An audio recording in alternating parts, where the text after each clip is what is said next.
China के बाद अब भारत में भी HMPV यानी कि ह्यूमन मेटा न्यूमो वायरस ने दस्तक दे दी है और लोग इस नई बीमारी से कहीं ना कहीं खौफ में हैं।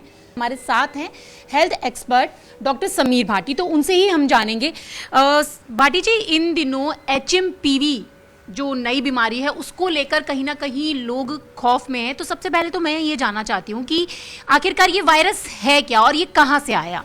बिल्कुल, देखिए ये भी एक तरह की सांस से संबंधित बीमारी करने वाला वायरस है, पर ये कोई नया वायरस नहीं है। इस वायरस को हम बहुत पहले से जानते हैं, लगभग 25 साल के करीब हो गए हैं। पहला जो इसका केस देखा गया था वो 2001 के अंदर नीदरलैंड के अंदर देखा गया था और उसके बाद 2005 के अंदर USA में भी इसके केसेस देखे गए।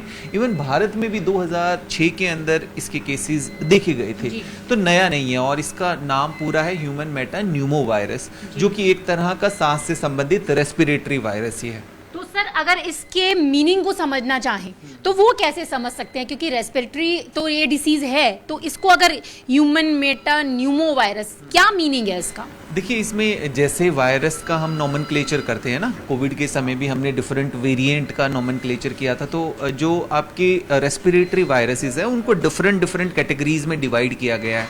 आपने सुना होगा influenza A, influenza B, swine flu, H1N1, adenovirus, RSV, इस तरह के डिफरेंट वायरसेस। तो इसीलिए इसका मेटा न्यूमो वायरस करके इसलिए दिया गया है। Meta is a Greek word जिसका मतलब होता है कॉम्बिनेशन, मतलब मिड में।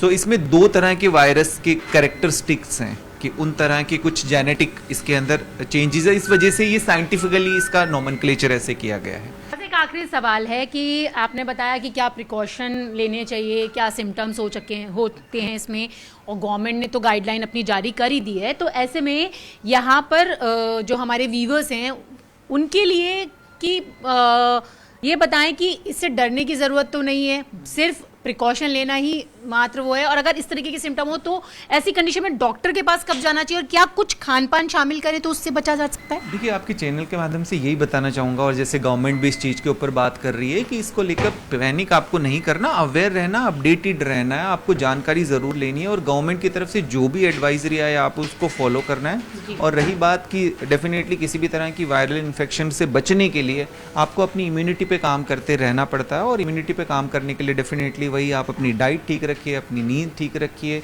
घर के अंदर जब भी आप एंटर करते हो तो आप अपने हैंड वॉश वगैरह ठीक तरीके से करें, क्योंकि घर के अंदर बुजुर्ग हैं, छोटे बच्चे हैं, तो ऐसा नहीं कि आप एज अ कैरियर बन के वो इन्फेक्शन उनको ट्रांसफ़र कर रहे हैं। तो इन्हीं छोटी छोटी चीज़ों का आपको ध्यान रखना है ताकि किसी भी तरह की वायरल इन्फेक्शन से आप अपने आप को प्रोटेक्ट कर सकें।